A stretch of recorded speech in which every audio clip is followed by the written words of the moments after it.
Well, yesterday I went ahead and put a coat of epoxy on the rails here, just the regular toothbrush work, and then in between I made a popsicle stick with some cloth on it, which is now a big piece of epoxy, hardened cloth, to get down in there and then use your toothbrush to come along and clean it up, and also hang around long enough that you can look underneath the rails inside and out for any runs that may come out, especially from here when you're putting in the epoxy in through the gap here, because it has a tendency as you're moving your tool, whatever you're using, in and out, to put in extra epoxy in the corners or along the sides. So you want to be able to use your brush along here constantly, going around for maybe half an hour just to keep the runs down. And then before you leave, make certain that there aren't any drips that you can't use your brush on to get rid of that. But now I'm going to show you something with the seat, because now I'm going to go ahead and put some masking tape and some paper on the inside and to fold over the rails that we just had finished up. But I want to show you something on the seat here to put just as a kind of, it's best to do it at this stage to where you can mark it up to see what you're doing. And let me reset up here and I'll show you what I'm doing.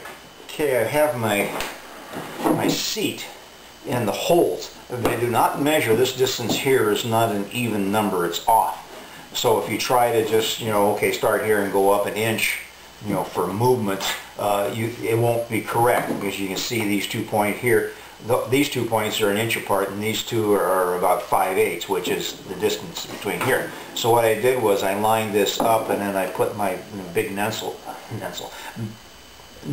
down on through the hole here to give me these marks, front, and on the back hole and the front hole, and I put a little pencil mark around them.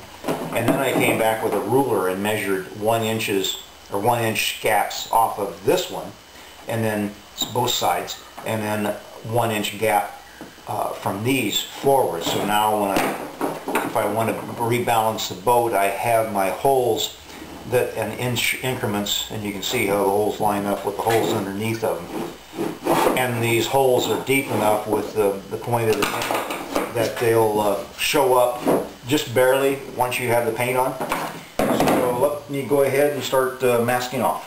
Well, I have my tape upside down. I'm using 1 inch tape because it's going to stick out beyond the rails, and you want to look underneath as you're going along to be sure that it's not rolling in down here to where when you pull it off you get these scallops you can see from the other side. So that's all done. So now I'm putting on some painter's paper, I guess you can call it, for edging and stuff.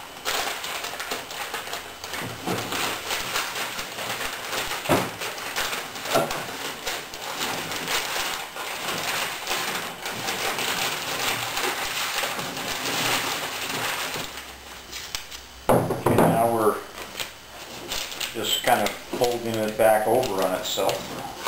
A little bit of masking tape to hold it in place. Every once in a while you'll go down here and you'll come back and you'll see it'll rip because of the tension. It's not like some sort of plastic or anything.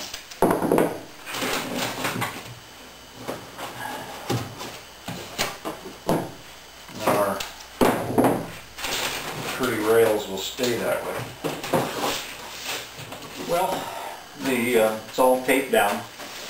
I got it rolled over, so now we can start on the inside. Everything's been sanded already. I didn't need to show you that. It's just, take it as gospel that it's already been sanded. We've got our special little remembrance spots in here when we want to drill for the seat. Seat hatches, everything's all pre-drilled. Everything's ready to go. I've got some foot braces coming from Chuck at Duckworks, but I can mount those later. If I have to, I'll probably through bolt them, and they'll be up high in the sides, so we'll do that when that time comes around. But next thing coming up is painting it. I've got some good paint, so I'm not going to prime it. and I'm not going to, you'll notice this time I haven't smeared the whole inside with epoxy. I'm going to try it without the epoxy coating on the inside, strictly with paint. First coat of paint is on. It's kind of a primer coat and base coat. Probably be at least 2 more coats, maybe 3. Depends on how well the stuff comes in. One thing I'm finding is, like I think I've said before, was until you get some kind of light colored paint on, you don't really notice all the little things that get by you. You think everything is perfect, and then after you get a coat of paint, a light colored paint on, and then little things stand out. I can see there's some things in here. As soon as this coat dries, but before I put on the second coat, or the first coat of paint, I'm going to do some touch-up, and a little sanding and scraping to get rid of all the little imperfections that I can see. So, but now while this is drying, I'm going to go in and work on the plans. I haven't done anything with them for a while, but now is a good time to go do that. It's got 4 coats of paint on it, but I was wondering why I had so much of this one color paint left behind, and I think I may have used the wrong kind of enamel. I had some wet spots after the rest of the boat has dried along some of the seams where the fillets, and when I was just taking off the tape, I had to come along after I started because the paint was pulling up off some of the edges on the bottom here where it was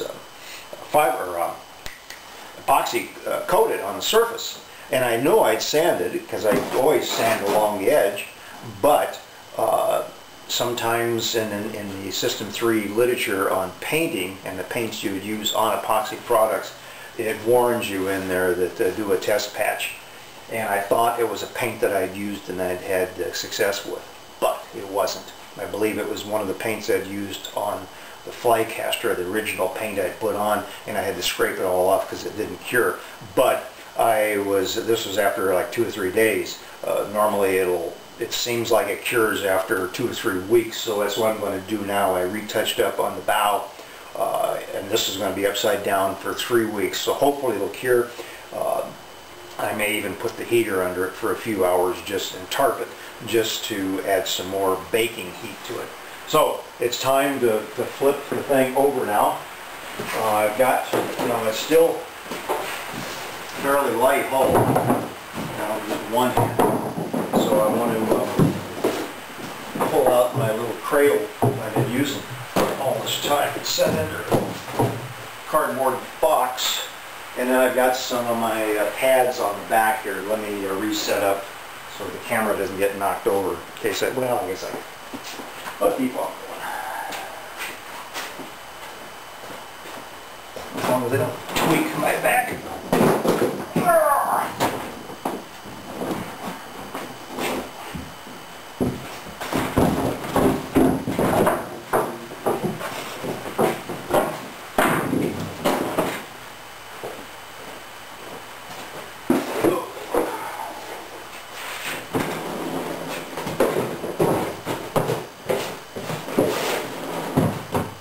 There. Okay. Now we'll start working on this thing on a whole new system. We've been just finished. This will be the last one of the 3- series, and we'll start on the 4- working on the bottom.